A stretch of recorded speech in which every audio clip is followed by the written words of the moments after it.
Hello there, and welcome back to another episode of Marketing Made Easy for HR Consultants with me, Nick Paninsky. It's almost the end of 2024. It's almost the start of 2025. So today we're going to take a step back from the marketing, sales, personal development aspects and talk more about setting goals. Let's talk about getting success in 2025. So you probably know that setting goals is essential for your life and for your business. After all, if you don't know where you want to get to, then how will you know when you get there? Equally, how will you know where you're headed? But the last thing you want is to set your goals and then 2 weeks later have already given up on them. As such, today's episode isn't just about setting goals, it's also about making sure you achieve them too. Now, if you've ever set goals, you know it's all motivating at first, but then reality kicks in and you don't actually do anything with your goals. Well, that's not going to be the case this time, at least not in theory. See, we're going to talk today about managing both your logical and your emotional brain. What's your emotional brain? Well, it's that little voice in your head that pulls you away from doing what you know you're supposed to be doing. You know the one. Do it later. Don't do that. Sit down and have a rest instead. Ooh, play with your phone. You know that voice, right? We all have it. Well, the simple solution to that is to use the 5-second rule from Mel Robbins. The way to use this rule is when you get that intrusive thought that threatens to pull you away from doing what you're supposed to be doing, you catch yourself and you start counting down from 5. That pattern interrupts those intrusive thoughts, allowing you to take back control of your actions. Then you can focus on making progress on what's important. Simple, right? There's nothing else to the rule. It's that simple, but Mel Robbins has a TED talk on it, about it. If you want to find out more, I'll include a link in the show notes. She also has a book. Again, I'll include a link in the show notes, but honestly, you don't need to know much more than the 5-second rule. Try it out next time thinking about messing around with your phone or procrastinating when you should be doing something that you know you should be doing. Catch yourself and start counting down from 5. You will take control of your life. It's that simple. So, yeah, now we've talked about that emotional brain and how to get control of that and how to make sure that we are working on what we're supposed to be doing. Let's talk about the logical brain and making sure that it is set up to achieve your goals. First things first, though, let's define what a goal is so that we're all starting from the same starting point. And I think this is really helpful too because of the power of the definition that I found. Are you ready? A goal is the result or achievement toward which effort is directed. Let me repeat that. A goal is the result or achievement toward which effort is directed. So if your goal is to earn 70K, that's where you direct your effort towards. That's where your effort is going to be directed towards. Your effort is going to be directed toward achieving 70K. Now, for me, that's a pretty good definition, in my opinion. It's effectively saying that you achieve what you put your effort into. And it's good because your effort will generate the result that you're working towards. So if you spend no time working on your goals or you have no goals, then you'll notice that you don't achieve what you want to achieve. Whereas if you set your goals and work towards them, then you are doing what you're supposed to be doing. And more often than not, you'll achieve your goals. The crux of the matter, though, is do you have the right goals? Are you putting in the effort? And are you putting in the right effort? And those are the key questions. But before we get into those questions and how to ensure that you do actually achieve your goals, let's talk a bit more about the importance of setting goals. So the first of 5 benefits of setting goals, number 1, it creates a roadmap for growth. So as you'll soon see when we talk about setting and achieving goals, you're going to work backwards from the goal and therefore have the steps you need to achieve that goal. It creates a roadmap for you. So if your goal is to earn 70K in revenue within the next 12 months, that provides a measurable target, and that ensures that your pricing, your client retention, your upselling strategies align with achieving that figure.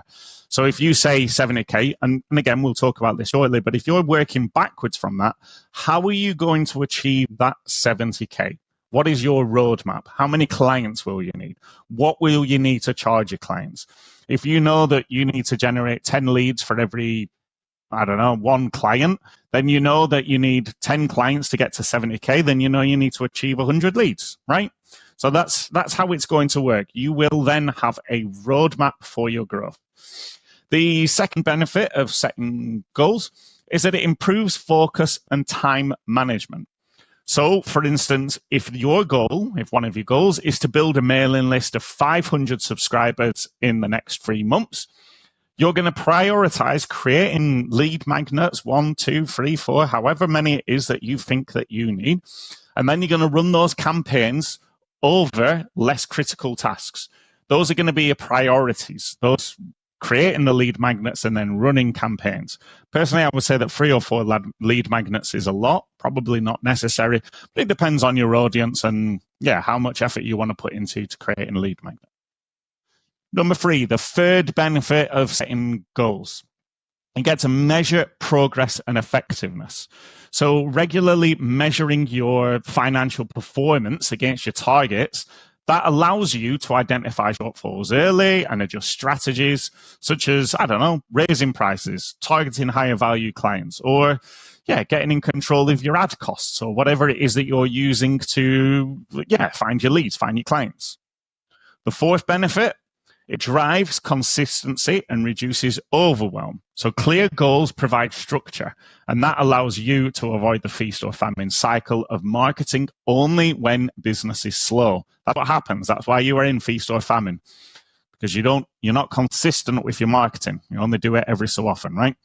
But if you set and act on your goals, which generate leads and clients, you won't have that feast or famine. So you will have consistency, you won't have overwhelm, you won't be unsure what to do with your time.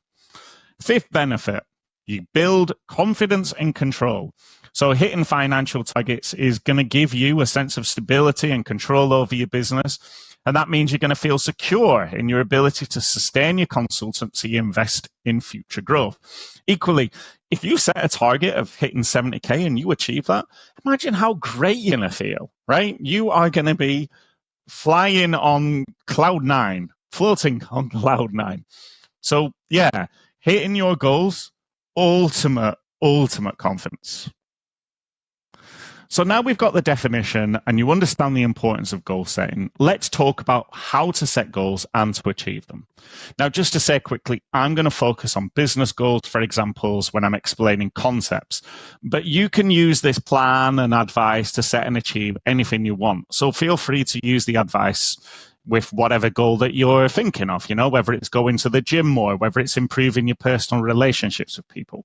Whatever your goals, this advice is applicable. But as I say, to bring examples to life, I'm going to focus on business, marketing, finances, whatever it is. That being said, let's start off with the beginning by setting your financial goal for the year. This is going to set the tone for everything that comes afterwards. So how much do you want to earn? Take some time to work that out. Then it's on to one of the most important bits of goal setting.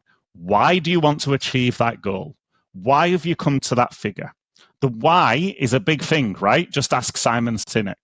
And the reason this is important is that you can use this motivation anytime you feel like your plan is being derailed or you feel like you're losing motivation.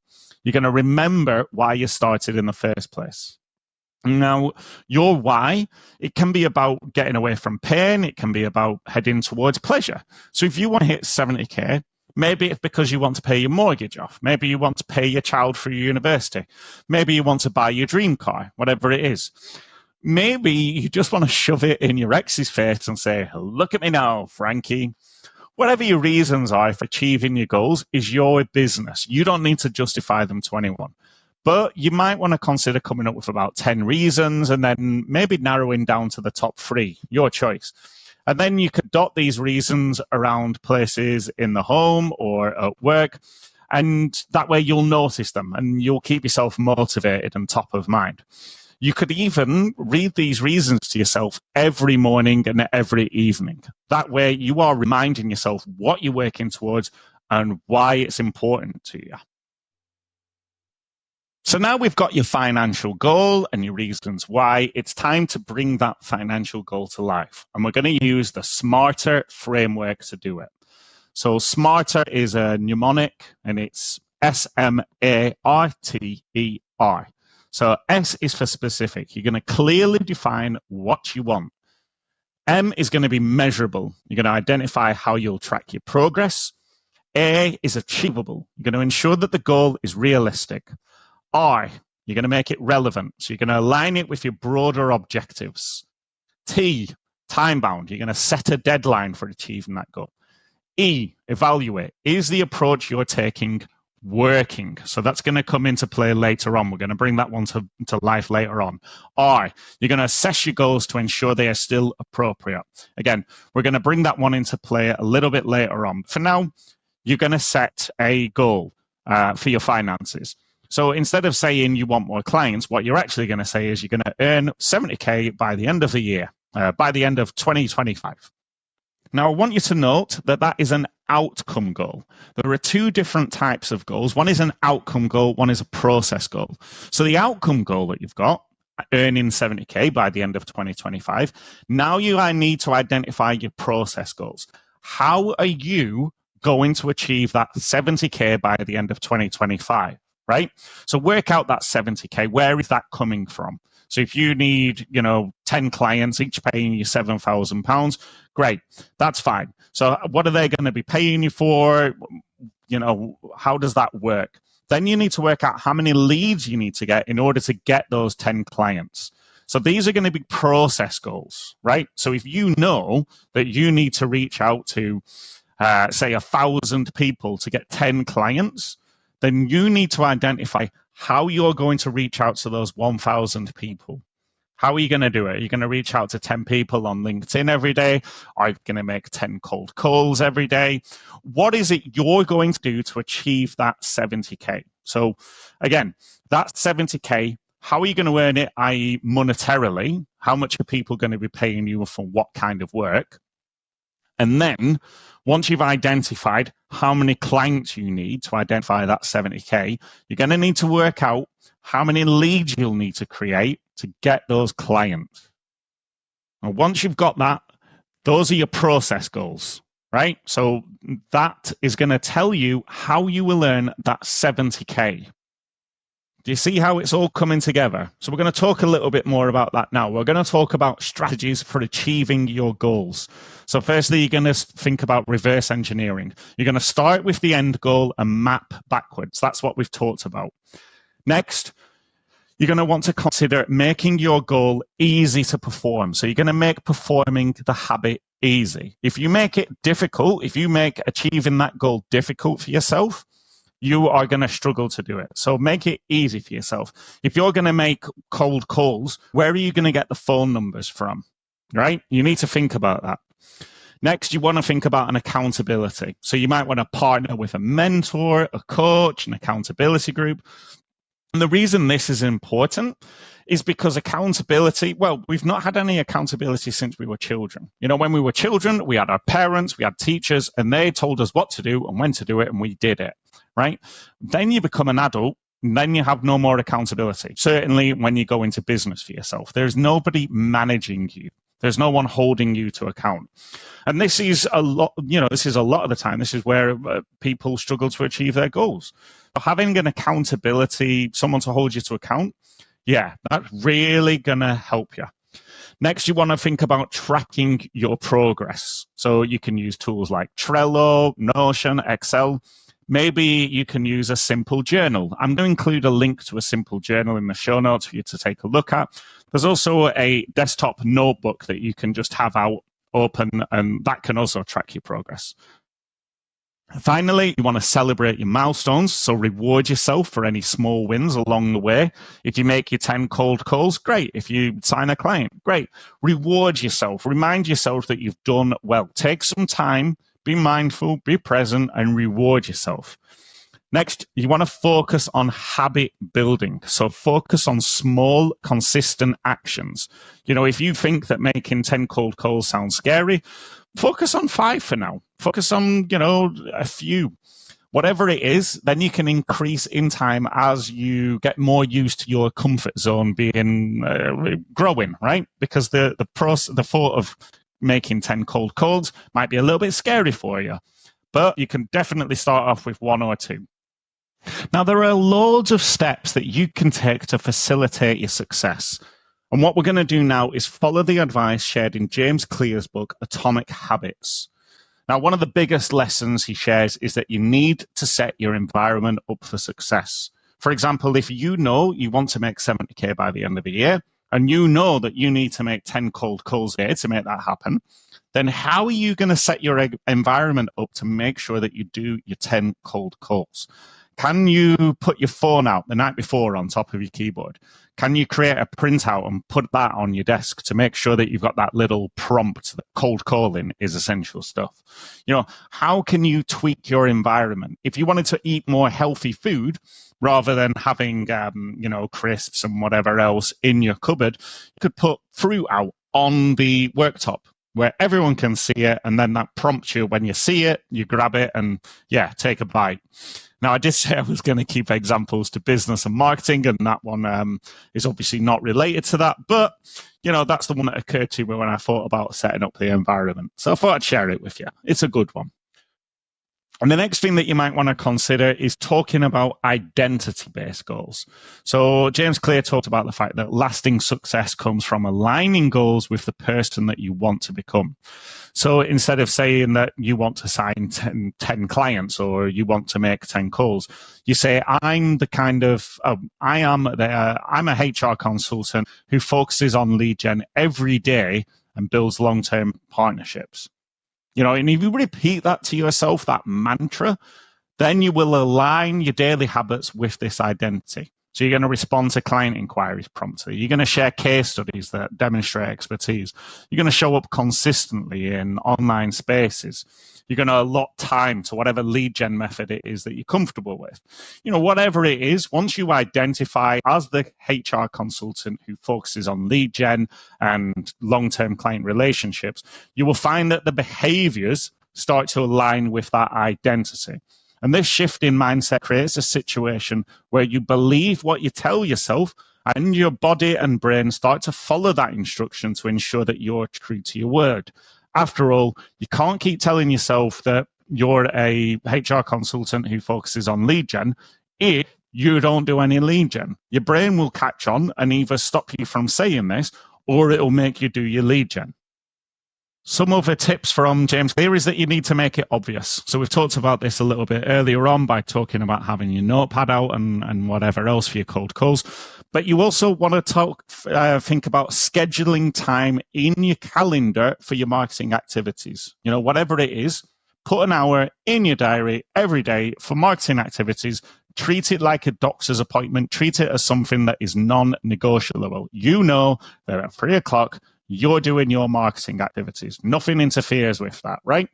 And then that way you're committed. Your brain will tell you, you'll build up that habit that at 3:00, you could even set an alarm on your watch, on your phone, whatever it is. 3:00, you're doing your marketing activities. You also want to make it attractive, whatever habit it is that you're building, whatever goal that you're working towards.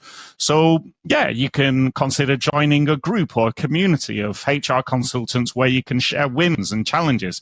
Something, for example, like the HR Business Success Squad. You can attach rewards to milestones, like celebrating after signing a client. If you know that you need to sign a client, attach some sort of reward to that. Once that's happened, you're going to treat yourself to, a takeaway pizza from your favorite restaurant. Whatever it is, you're not allowed that pizza unless you sign your client. Be disciplined. And, when you reward yourself, good Lord, that'll be the best pizza of your life. You also want to try and make these habits easy. I know we've talked about this briefly before, but using templates for LinkedIn messages, for sales emails, for client proposals, whatever that is, that can reduce friction. That makes, achieving your goals, performing the habit, it makes it easy. You can also consider using automated outreach tools like Walaxy, but don't let LinkedIn catch you doing that because you will be banned from the platform. Next, you want to make it satisfying. So track progress visibly, right? So you might have a chart for outreach activities. You might have it on the wall. You might have it on the desk in front of you. I'll share a link in the show notes of a desktop habit tracker, which is really cool. You can track your progress visibly. You won't want to make a breach in the ticks that you make in your chart. You will see that you do your marketing activities every day, and you won't want to have a gap. You want to keep that running. So yeah, that will be satisfying. You also want to celebrate small wins.